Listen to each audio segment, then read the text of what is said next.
इयम् आकाशवाणी दिल्लीकेन्द्रं साम्प्रतं श्रूयतां संस्कृतसौरभम् इति कार्यक्रमस्य अन्तर्गतं संस्कृत और हमारी संस्कृति। अद्य अस्माकं मध्ये विराजन्ते श्रीलाल बहादुर शास्त्री राष्ट्रीय संस्कृत विश्वविद्यालयस्य न्यायविभागीयाः आचार्याः श्रीमन्तः प्रोफेसर विष्णुपद महापात्र महोदयाः। तैः सह वार्तालापं कुर्वन्ति श्रीलाल बहादुर शास्त्री राष्ट्रीय संस्कृत विश्वविद्यालयस्य वास्तुशास्त्र विभागीयः आचार्यः डॉक्टर योगेन्द्र कुमार शर्मा महोदयाः।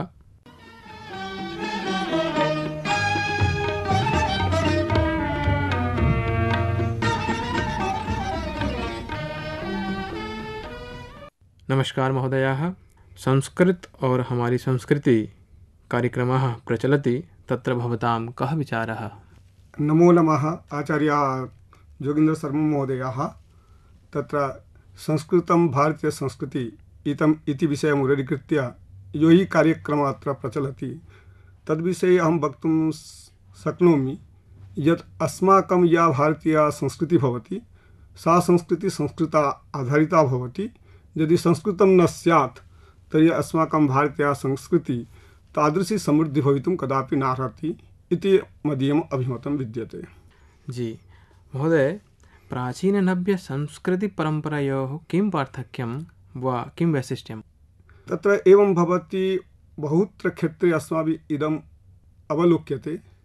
प्राचीना या भारतीय संस्कृतिः आसीत् तत्र गुरुपरम्परयोः शिक्षणयोः या व्यवस्था आसीत् सा व्यवस्था प्राचीनकाले आसीत्, परन्तु साम्प्रतिककाले तथा व्यवस्था अस्माभिः नावलोक्यते। यदि अस्माभिः अवलोक्यते तत्र वसिष्ठाश्रमे गत्वा तु श्रीरामचन्द्रः तत्र अध्ययनम् अध्यापनं तु कृतमिति रामचन्द्रेण। पुनश्च तत्र सान्दीपनि आश्रमे गत्वा तु श्रीकृष्णचन्द्रेणापि अध्ययनं कृतं। तादृशी संस्कृतिः आसीत् पुराकाले। साम्प्रतिके तु तादृशी गुरुकुलव्यवस्था नास्ति, अपि तु विद्यालयपरम्परा आगच्छति। तस्यां परम्परायाम् अस्माभिः किं प्राप्यते? यादृशम् अध्ययनम् अध्यापनं वा स्वगृहे मातुपितुतः यो हि आकांक्षा अस्ति संस्कारस्य, तादृशसंस्कारान् न प्राप्यते। अत एव प्राचीना या परम्परा आसीत् वा प्राचीना या संस्कृतिः आसीत्, नव्या संस्कृतिमध्ये तु वैचित्र्यम् अस्माभिः अवलोक्यते। यतोहि कालिदासेनापि तत्र उक्तं मालविकाग्निमित्रे, गुरुसम्मुखे यदि उपविश्य यदि अध्ययनम् अध्यापनं क्रियते चेत् तर्हि सङ्क्रमणं भवति। स एव यः सङ्क्रमणं कर्तुं समर्थः भवति स एव अध्यापकः तत्र निश्चितरूपेण सर्वमान्यो भवति इति अभिमतं विद्यते। तर्हि प्राचीनपरम्परायां नव्यपरम्परायां संस्कृतिक्षेत्रे पार्थक्यम् अस्माभिः अवलोक्यते। यतोहि अस्माकं वर्तमाने या सामाजिकदृष्टिः अस्ति सा दृष्टिः तु वैज्ञानिकी भवति, अर्थात् आधुनिक तकनीक विषये तु अस्माकं चिन्तनं भवति, परन्तु मूलभूतं यत् संस्कारादिकं तत्त्वं भवति तद्विषये तु चिन्तनं न भवति। यतोहि संसारे तु भिन्ना भिन्ना तु विडम्बना अस्माभिः अवलोक्यते। जी, भारतीय संस्कृतौ नैतिकशिक्षायाः संस्कृतेः का अवधारणा? हाँ, एवं भवति। तत्र अस्माभिः किं प्राप्यते? अस्माकं भारतीया या संस्कृतिः भवति सर्वत्र अस्माभिः अवलोक्यते। तत्र अस्माकम् आध्यात्मिकचेतना अपि विद्यते तत्र। यतोहि अस्माकं मुख्यं ध्येयं भवति परमपुरुषार्थं मोक्षे एव।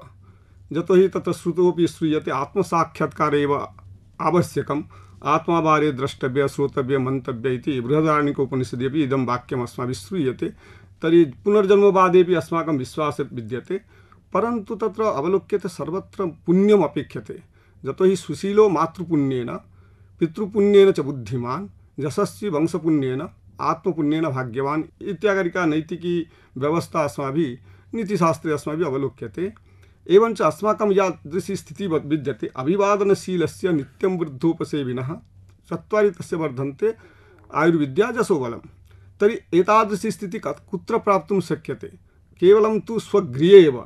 यतोहि प्रथमगुरु माता भवति। तर्हि माता यदि सुशिक्षा नैव प्रयच्छति चेत् पुत्रं प्रति, तर्हि तत्र संसारस्य वा भवतु वा सामाजिकी या व्यवस्था भवति सा व्यवस्था तथा भवितुं नार्हति यादृशम् अस्माभिः अपेक्ष्यते। अत एव स्वगृहे एव संस्कारस्य अपेक्षा विद्यते। यदि नैतिकशिक्षा स्वगृहे एव न प्राप्यते तर्हि तत् विद्यालये कथं प्राप्तुं शक्यते? आदौ तु स्वगृहे एव तादृशी संस्कारः अपेक्ष्यते। यतोहि विद्या ददाति विनयं विनयात् जाति पात्रतां पात्रत्वात् धनमाप्नोति धनात् धर्म तथा सुखम् इत्यादिकं यद् नीतिवाक्यमस्ति तत्र मुख्यम् उद्देश्यम् अस्ति विद्याया आदौ तु प्राप्तव्यं यत् स्थानं भवति तत्तु स्वगृहं भवति, तत्तु मातुः सकाशादेव भवितुमर्हति, अन्यत्र भवितुं नार्हति। तर्हि अस्माकं नैतिकशिक्षा आवश्यकी विद्यते। यतोहि ज्येष्ठानां कृते कीदृशं सम्मानं कर्तव्यं, गुरुवर्याणां कृते तु कीदृशं सम्मानं कर्तव्यं, तादृशं शिक्षणं तु अपेक्षते। तादृशं शिक्षणं तु केवलं संस्कृते एव अस्माभिः प्राप्तुं शक्यते, नान्यत्र। यतोहि साम्प्रतिककाले तु अस्माभिः किं क्रियते, केवलं अर्थोपार्जनानिमित्तं तु अस्माभिः कर्म क्रियते, परन्तु तादृशकर्मकरणेन समाजस्य अभ्युन्नतिः वा स्वीय अभ्युन्नतिः, आध्यात्मिक अभ्युन्नतिः वा भवतु, तत्र धार्मिक अभ्युन्नतिः वा भवतु, कर्मवादाभिन्नतिः वा भवतु, तथा भवितुं नार्हति। अत एव संस्कृतस्य तत्र संस्कृतौ महत्त्वं योगदानं विद्यते एव। महोदय, न्यायविद्यायाः साम्प्रतं कः उपयोगः? एवं भवति, यदा तु अस्माकं विद्यास्थानानि भवन्ति, 14 विद्यास्थानानि भवन्ति, तत्रापि आन्वीक्षिकशास्त्रस्य एव प्राथम्यम् अस्माभिः स्वीक्रियते। यतोहि तत्र आचार्यैरपि गङ्गेशोपाध्यायैरपि तत्र उक्तं, प्रामाण्यवादप्रकरणे उक्तम्, अथ जगदेव दुःखपङ्कनिमग्नमुद्दिदेषु 18 विद्यास्थानेषु अव्यहिततमाम् आन्वीक्षिकीं परमकारुणिकप्रणिनाय। तर्हि आन्वीक्षिकविद्याय कुत्र कुत्र प्राथम्यम् अस्ति?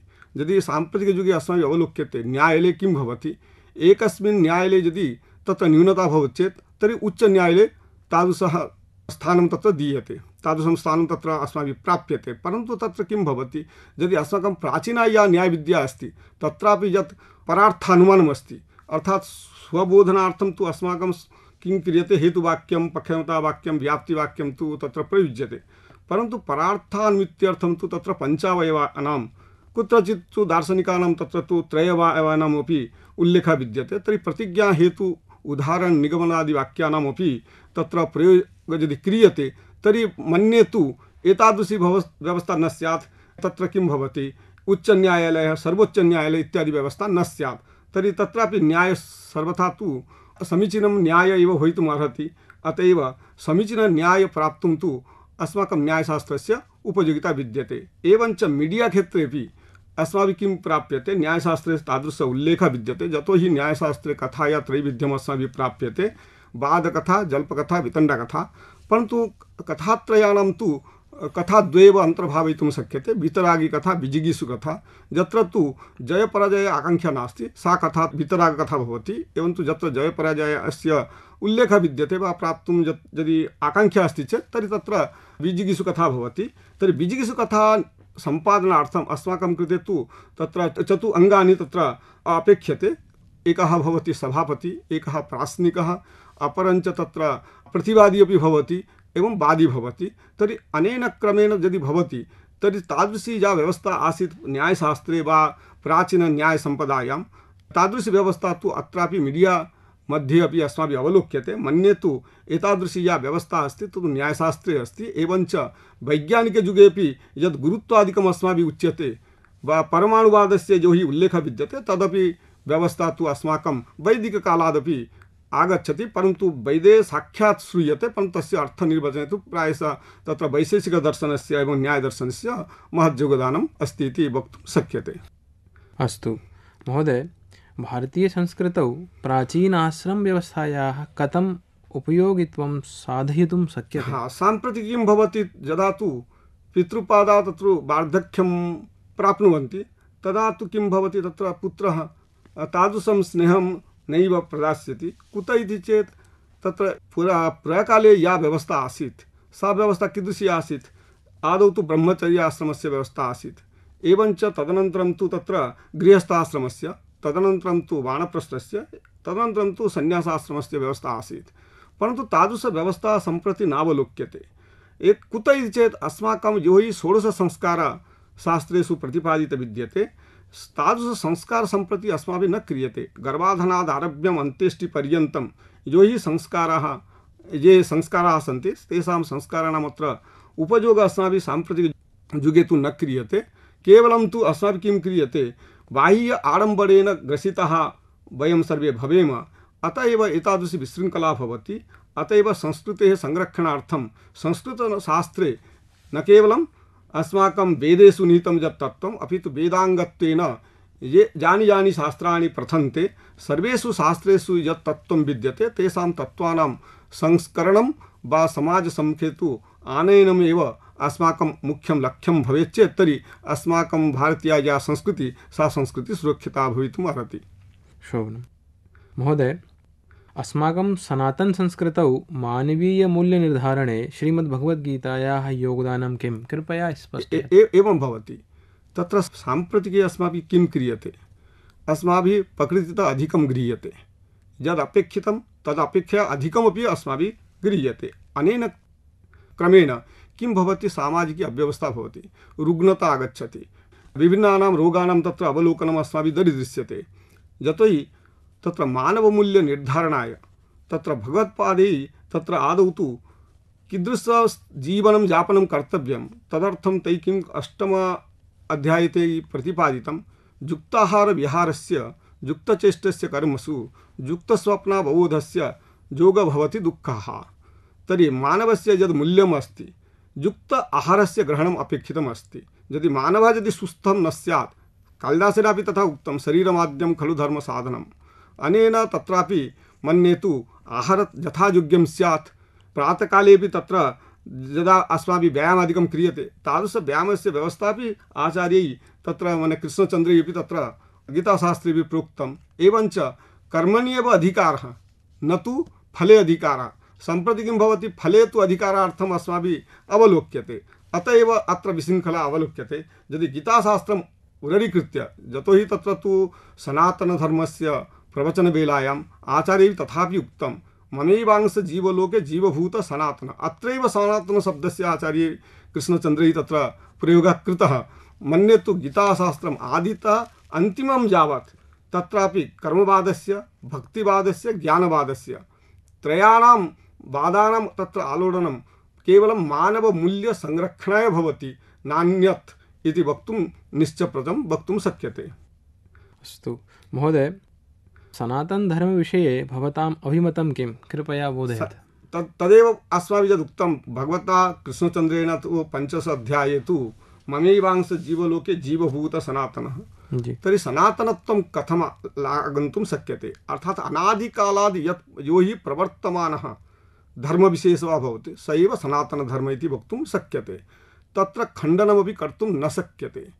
एवञ्च धर्मो रक्षति रक्षितः इति अस्माभिः प्राप्यते। यदि अस्माकं स्वधर्मं स्वयमेव रक्षयितुं समर्थः भवेम चेत् वयं, तर्हि किं भवति? स धर्म अस्मानपि रक्षयितुं समर्थः भवति। अत एव भगवता कृष्णचन्द्रेण तत्रापि उक्तं स्वधर्मो निधनं श्रेय परधर्मो भयावहः। अर्थात् स्वधर्मं परित्यज्य परधर्मे यदि गच्छामः तर्हि तत्र किं भवति? निश्चितं तु तत्र आत्मनः हानिः भवति। आत्मनः हानिः नाम आत्मनि यो हि ये संस्काराः भवन्ति तेषां संस्काराणां नाशः भवति।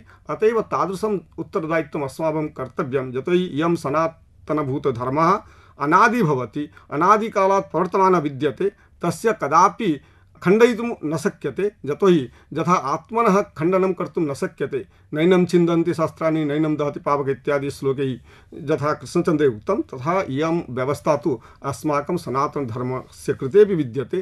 तर्हि इयं सनातनी गतिः सर्वथा प्रचलति, प्रचलिष्यति। अनेन भवति अस्माकं गीताशास्त्रं तु भारतीयसंस्कृतेः पूर्णपोषकः संरक्षकः तु इदं गीताशास्त्रं भवति इति वक्तुं शक्यते। नमस्कारः, धन्यवादः। नमस्कारः, धन्यवादः, नमो नमः।